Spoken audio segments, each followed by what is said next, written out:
आज की सबसे बड़ी राजनीतिक खबर यही है कि दतिया विधानसभा में उम्मीदवार के नाम का ऐलान करने में बीजेपी ने एक बार फिर से सबको चौंका दिया है। पार्टी ने अपने 6 बार के विधायक डॉक्टर नरोत्तम मिश्रा का नाम काटकर आज नए नवेले आशुतोष तिवारी को मैदान में उतार दिया है। वैसे भी नरोत्तम मिश्रा ने नामांकन फॉर्म तो खरीद कर रख लिया था, उनके सारे समर्थक तैयारी कर रहे थे नामांकन भरने की, मगर जिस तरीके से नाम काटा गया है उसके समर्थकों के लिए बड़ा झटका है। समर्थक सड़कों पर आ गए हैं। तो भला नरोत्तम मिश्रा का नाम क्यों बीजेपी ने काटा और कौन है ये आशुतोष तिवारी? दतिया उपचुनाव को लेकर क्या चल रही है दतिया में राजनीतिक हलचल, सब कुछ विस्तार से जानिए हमारी इस खबर में।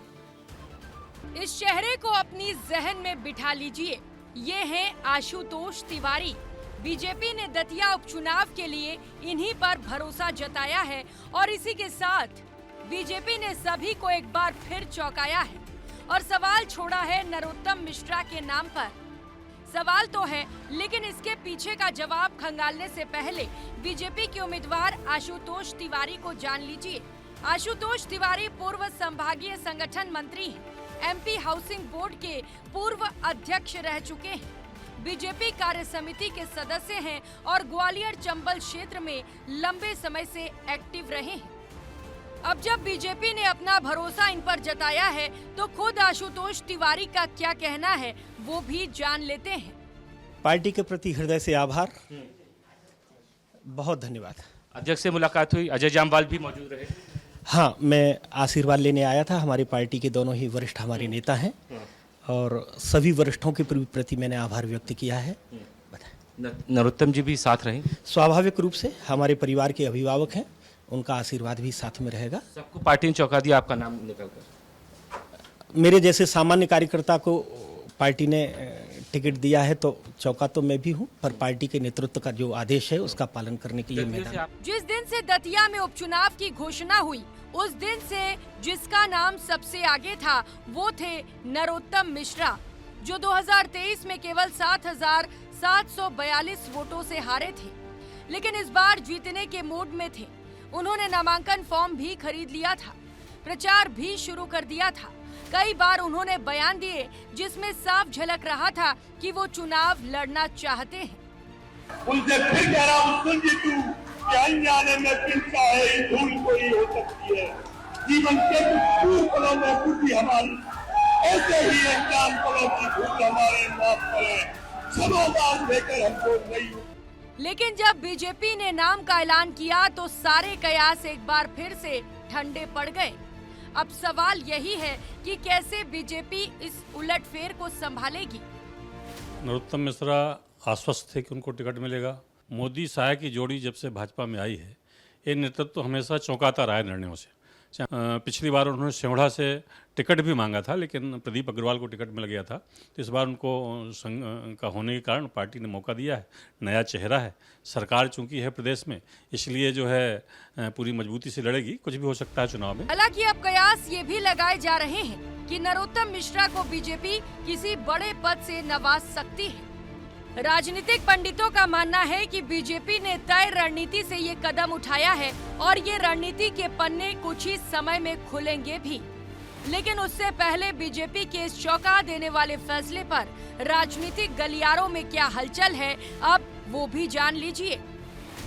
मान रहे हैं कि आशुतोष तिवारी जो हैं वो बाकी उम्मीदवारों से बेस्ट उम्मीदवार हैं। निश्चित रूप से मैं फिर से वही रिपीट करूंगा कि ये इनकी हार सुनिश्चित थी, पब्लिक इनको फिर से हराती। तो दतिया में जबरदस्त सियासत चल रही है। सियासत से परे इधर बीजेपी में नाम की घोषणा होने के बाद प्रदेश अध्यक्ष हेमंत खंडेलवाल ने खुद उम्मीदवार आशुतोष तिवारी को अपने घर पर मिठाई खिलाई है और उनको बधाई दी है। तो वहीं मुख्यमंत्री डॉक्टर मोहन यादव ने एक्स पर पोस्ट कर आशुतोष तिवारी को बधाई दी है। उन्होंने ये जो कांग्रेस जो नाम आया था बीजेपी की तरफ से, उसका पोस्ट कर लिखा कि आशुतोष तिवारी जी को हार्दिक बधाई और विजय की अग्रिम शुभकामनाएं। मैं आपको बता दूं कि आज डॉक्टर मोहन यादव भोपाल में नहीं है, वो उनका उज्जैन में दौरा है, वरना खंडेलवाल के घर से निकलकर जरूर आशुतोष सीएम के पास जाते और सीएम उनको खुद बधाई देते, मगर चूंकि आज वो उज्जैन में है, उज्जैन में उनका दौरा है, इसलिए उन्हें ट्वीट कर बधाई दी है। और जैसा कि तय था, पूर्व मंत्री नरोत्तम मिश्रा का टिकट काटने पर उनके कार्यकर्ताओं में नाराजगी होगी और वो दतिया में खुलकर सामने आ गई है। नरोत्तम मिश्रा को टिकट नहीं मिलने पर उनके समर्थकों ने न केवल हाईवे पर रास्ता रोका बल्कि शहर में रैली निकालकर बीजेपी दफ्तर पर जाकर पार्टी विरोधी नारेबाजी भी की है और बाजार भी बंद कर दिया है।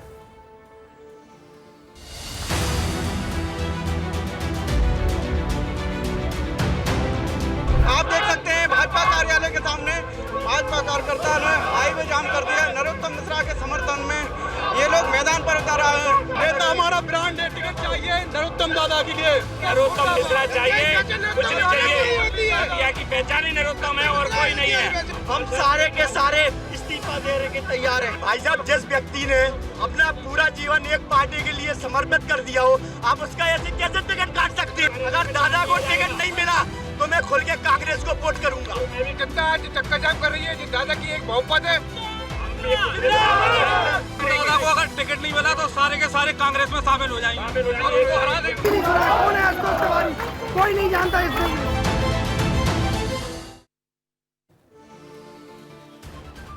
और दतिया में नरोत्तम मिश्रा के समर्थक यही नहीं रुके, उन्होंने सिर्फ बाजार बंद नहीं करवाया और हाईवे जाम नहीं किया बल्कि दतिया में बीजेपी में जिला में गजब घटनाएं हुई हैं। बीजेपी के जो जिलाध्यक्ष हैं उन्होंने अपना इस्तीफा दे दिया है। उनका नाम रघुवीर सिंह कुशवाहा है। उन्होंने अपने सभी पदाधिकारियों के सामने इस्तीफा दे दिया और कहा है कि 24 घंटे में यदि फैसला नहीं बदला गया तो पार्टी की प्राथमिक सदस्यता से भी इस्तीफा दे देंगे। और उनका कहना है कि सभी कार्यकर्ताओं में बहुत हताशा है। हमारे संवाददाता ने रघुवीर सिंह कुशवाहा जो बीजेपी के जिलाध्यक्ष हैं उनसे बात की, सुनिए क्या कहा उन्होंने। कार्यकर्ताओं में हताशा है, निराशा है। कार्यकर्ताओं के भाव में परिवर्तन हो गया है। कार्यकर्ताओं ने जाम लगा दिया बाहर। सभी ने मेरे आवेदन पर अपने सिग्नेचर किए और सामूहिक रूप से जिले की कार्यकारिणी, मंडल की कार्यकारिणी, पदाधिकारी, जनप्रतिनिधि, पार्षद इत्यादि ने सभी ने सामूहिक रूप से इस्तीफा दिया है। पार्टी संगठन नेतृत्व को इस पर विचार करना चाहिए। कार्यकर्ताओं में हताशा है, निराशा है। कार्यकर्ताओं के भाव में परिवर्तन हो गया है। कार्यकर्ताओं ने जाम लगा दिया बाहर। सभी ने मेरे आवेदन पर अपने सिग्नेचर किए और सामूहिक रूप से जिले की कार्यकारिणी, मंडल की कार्यकारिणी, पदाधिकारी, जनप्रतिनिधि, पार्षद इत्यादि ने सभी ने सामूहिक रूप से इस्तीफा दिया है। पार्टी संगठन नेतृत्व को इस पर विचार करना चाहिए। तो देखिए दतिया में लगातार उथल पुथल शुरू हो गई है डॉक्टर नरोत्तम मिश्रा के टिकट कटने के बाद, लेकिन ये फैसला बड़ा कड़ा फैसला है और पार्टी ने ये फैसला क्यों लिया, इस फैसले का कितना दूरगामी असर होगा, ये जानने के लिए हम न्यूज़ रूम चलते हैं अपने राजनीतिक सलाह विश्लेषक दीपेश बरगेले के पास। दीपेश, आपको क्या लग रहा है ये जो इतना बड़ा फैसला लिया गया, डॉक्टर नरोत्तम मिश्रा का टिकट काटा गया, तो इस टिकट काटने के पीछे क्या वजह देख रहे हैं आप?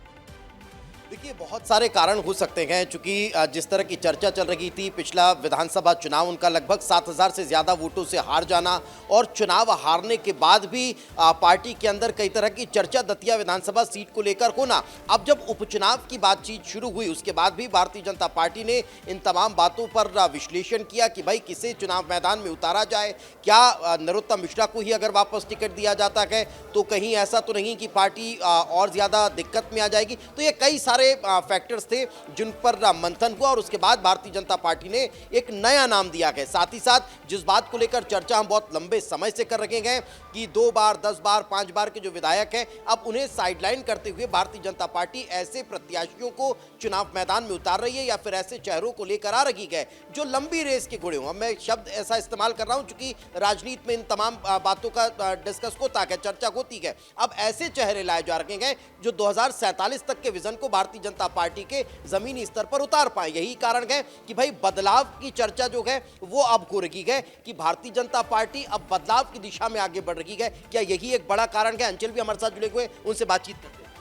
बिल्कुल दीपेश, देखिए जिस तरीके से भारतीय जनता पार्टी ने उपचुनाव में 2028 में होने वाले आम चुनाव के पहले जिस तरीके से दतिया जैसी सीट पर जो कि सिर्फ और सिर्फ अगर चर्चा में रही है तो नरोत्तम मिश्रा की वजह से रही है, नरोत्तम मिश्रा की आक्रामकता की वजह से रही है, उनके कार्यशैली की वजह से रही है, उनके तौर तरीकों की वजह से रही है, उनके मुखरता की वजह से रही है, उनकी सदन में वाकपटुता के लिए रही है। तो इसलिए इस लिहाज से अगर देखा जाए तो ये बात किसी को पच नहीं रही। लेकिन भारतीय जनता पार्टी की परंपरा के विपरीत, भारतीय जनता पार्टी की परंपरा के विपरीत जो विरोध प्रदर्शन देखने को मिला है, इतने बड़े स्तर में जिला अध्यक्ष से लेकर बूथ स्तर से लेकर के नगर पंचायत, जिला पंचायत, तमाम अध्यक्षों का इस तरीके से लगातार इस्तीफा होना, ये बात बताता है कि कहीं ना कहीं भारतीय जनता पार्टी के इस निर्णय के खिलाफ वहां के लोग हैं और ऐसे में भारतीय जनता पार्टी को चुनाव लड़ना पड़ा। एक बात जरूर है कि भारतीय जनता पार्टी ऐसे विरोधों को, मतलब कहते हैं, हमारे यहाँ एक कहावत है कि ऐसी बरसात को छतरी नहीं लगाई जाती। अब लेकिन भारतीय जनता पार्टी का इतना बड़ा कुनबा जो कि दतिया में भारतीय जनता पार्टी को मजबूत करने और उसकी एक रीढ़ कह सकते हैं आप, वो जब इस तरीके से दबाव बनाएगी, और ये दबाव सिर्फ पार्टी पे नहीं बना रही है, ये दबाव निश्चित रूप से वो नरोत्तम मिश्रा पर भी बनाएगी। उनके समर्थक अभी उनके घर भी जाएंगे, उनको तलाश भी रहे होंगे, खोज भी रहे होंगे कि वो कहाँ हैं। बिल्कुल, कुल मिला के एक बात फिलहाल दतिया में दबाव की राजनीति शुरू हो गई है। अंचल, आपने सही कहा कि अब दतिया में दबाव की राजनीति शुरू हो गई है। दबाव बनाया जाएगा नरोत्तम मिश्रा पर भी, पार्टी आलाकमान बनाएगा कि ये सब बंद करिए और बंद करवाइए, और दबाव कार्यकर्ता बनाएंगे अपने नेता पे कि ये दबाव जारी रहना चाहिए, क्योंकि अभी 2 दिन और हैं। हमारे साथ दतिया से हमारे संवाददाता जुड़े हुए हैं। मोहन, ये बताइए निशांत कि किस तरीके से अभी वहाँ क्या माहौल है? क्या अभी भी वैसे ही घमासान चल रहा है? क्या चकाजाम अभी वैसे ही है? लोगों के इस्तीफे की झड़ी अभी भी लग रही है? क्या माहौल है वहाँ पे दतिया में? मैं माहौल की बात करूँ तो बहुत ही, हाँ यार, बार-बार लो तो NH-44 पे है, वो अभी भी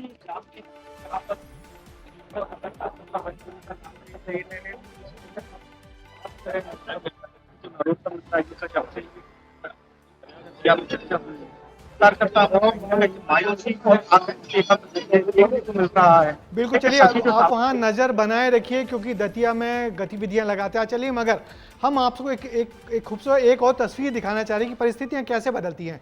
आइए अब आपको नवंबर 2025 की एक तस्वीर दिखाते हैं, जिसमें आशुतोष तिवारी और नरोत्तम मिश्रा एक साथ दिखाई दे रहे हैं। नरोत्तम मिश्रा आशुतोष तिवारी की बेटी की शादी में खजुराहो पहुंचे थे, तब दोनों नेताओं के बीच ये मुलाकात हुई थी। उस दरमियान एक तस्वीर खींची गई थी जो इस मौके पर दिखाना जरूरी है। राजनीति में रिश्ते कैसे बदलते हैं, निश्चित आप ये देखिए कि ये कितनी पुरानी फोटो है, और जो आशुतोष तिवारी हैं वो भी उसी इलाके के रहने वाली हैं, और जिस तरीके से ये तस्वीर है बहुत कुछ कहती है, और राजनीति में परिस्थितियां लगातार बदलती रहती हैं। तो आइए चलते एक बार फिर से दीपेश को रुख करते हैं, जो हमारे न्यूज़ रूम में हमारे साथ जुड़े हुए हैं। दीपेश, जानना चाहते हैं कि अब बीजेपी के लिए जो सारी गतिविधियां चल रही हैं, तो बीजेपी के लिए चुनाव लड़ना कितना कठिन हो गया? क्या परिस्थितियां बदलेंगी? क्योंकि अभी 2 दिन का वक्त है, 2 दिन नामांकन नहीं भरे जाएंगे, शनिवार इतवार, क्योंकि 2 दिन छुट्टी है। अब नामांकन भरा जाएगा सोमवार को। तो इन 2 दिन में क्या क्या गतिविधियां हो सकती हैं? आप क्या पूर्वानुमान लगा रहे हैं? देखिए, भारतीय जनता पार्टी को चुनाव लड़ने के लिए अभी 30 तारीख तक का इंतजार है, लेकिन उससे पहले अनुशासनहीनता को लेकर कोई बड़ा एक्शन भारतीय जनता पार्टी ले सकती है। क्यों? क्योंकि अब मध्य प्रदेश की राजनीति को, चूंकि मुझसे ज्यादा आप जानते हैं, अब 2003 में मैं आपको लिए चलता हूं, जब मध्य प्रदेश में दिग्विजय सिंह की सरकार को हटाकर उमा भारती को मुख्यमंत्री बनाया गया, मध्य प्रदेश की जनता ने चुना। लेकिन वही 2006 में कुछ ऐसा हुआ कि अनुशासनहीनता के मामले में उन्हें पार्टी ने साइडलाइन कर दिया, और फिर उन्होंने एक नई पार्टी बनाई, जनशक्ति पार्टी। तो वो हालांकि बहुत ज्यादा लंबा उसका समय नहीं चला, लेकिन उसके बाद भी भारतीय जनता पार्टी ने मध्य प्रदेश में वो पुराना इतिहास देखा है कि अनुशासनहीनता पर किस तरह से एक्शन भारतीय जनता पार्टी लेती है। तो अब ये चर्चा चलना, अब ये बातचीत होना कि भाई नरोत्तम मिश्रा जिस तरह से उनके समर्थक एक साथ एक मंच पर आ गए हैं, इतना इस्तीफों का दौर शुरू हो चुका है, तो भारतीय जनता पार्टी के लिए अब 30 तारीख से पहले अनुशासन को लेकर और दतिया में अब वापस से अपने कैडर को खड़ा करने की एक बड़ी चुनौती है। अंचल मेरे साथ लगातार बने हुए हैं। अंचल जी, अब भारतीय जनता पार्टी एक साथ 2-2, 3-3 मोर्चों पर लड़ रही है। एक, उसको न सिर्फ कांग्रेस से लड़ना है, चुनाव की तैयारी करना है, बल्कि अपने भीतर भी अपने कार्यकर्ताओं से, अपने नेताओं से, अपने पदाधिकारियों से लड़ना है। बिल्कुल दीपेश, अगर इस तरीके की स्थिति जो सामने आ रही है अगर ऐसी रही तो निश्चित रूप से ये होगा, क्योंकि उनके जो समर्थक हैं, उन कार्यकर्ता हैं, वो कह रहे हैं कि हम कांग्रेस में शामिल हो जाएंगे और खुलेआम हम जाके उनके लिए वोट करेंगे। लेकिन यहाँ पर सबसे बड़ा सवाल ये है कि नरोत्तम मिश्रा ने नामांकन फॉर्म खरीदा, मतलब ये तय था कि उनको पार्टी प्रत्याशी बना रही है, मतलब ये जो कुछ भी हुआ है वो बहुत जल्द हुआ। राजेंद्र भारती के बारे में फैसला आता है उनकी याचिका को लेकर के, और उसके बाद तत्काल रूप से आशुतोष को इस तरीके से प्रत्याशी बना दिया जाता है। तो इसका मतलब ये तय है कि नरोत्तम को कहीं ना कहीं इस बात की संभावना थी कि इनको टिकट दी जाएगी, लेकिन अब ये टिकट जो है इनको दे दी गई, आशुतोष को दे दी गई। तो सबसे बड़ा सवाल यही है कि अगर उनको कॉन्फिडेंस में लिया गया था तो अभी तक उनका एक बयान जारी हो जाता, ट्विटर में एक मैसेज आता, एक वीडियो जारी करते, अपने कार्यकर्ताओं से आह्वान करते कि भारतीय जनता पार्टी का ये निर्णय है। अंचल, आप सही कह रहे हैं कि एक वो मैसेज जो आना चाहिए वो अभी तक नहीं आया नरोत्तम मिश्रा के तरफ से, यानी कि इसका मतलब साफ है कि डॉक्टर नरोत्तम मिश्रा की नाराजगी बरकरार है और इस नाराजगी को दूर करके चुनाव लड़ना बीजेपी के लिए भी बड़ी चुनौती है। तो आप सभी हमें सहयोगियों का बहुत बहुत धन्यवाद। मगर मैं आपको बता दूं कि नरोत्तम मिश्रा के साथ ऐसा पहली बार नहीं हुआ। 2020 में जब कांग्रेस की सरकार गिरी थी, कमलनाथ की सरकार गिरी थी, तब भी नरोत्तम मिश्रा ने बहुत सरकार गिराने में बड़ी भूमिका निभाई थी, मगर वो तब भी मुख्यमंत्री नहीं बन पाए थे। पार्टी उनके साथ चोट हो गई थी, उनकी किस्मत उनसे दगा दी गई थी। इस बार भी उन्होंने जिस तरीके से पूरी लड़ाई लड़ी, राजेंद्र भारती को डिस्क्वालीफाई करवाने में पर्दे के पीछे नरोत्तम मिश्रा ही थे। उन्हें डिस्क्वालीफाई करवाया, उपचुनाव करवाया, मगर फिर एक बार नरोत्तम मिश्रा की किस्मत उनसे रूठ गई और उनको फिर टिकट नहीं मिल पाई। तो राजनीति में ये भाग्य का खेल भी बड़ा चलता रहता है और भाग्य बड़ा बलवान होता है।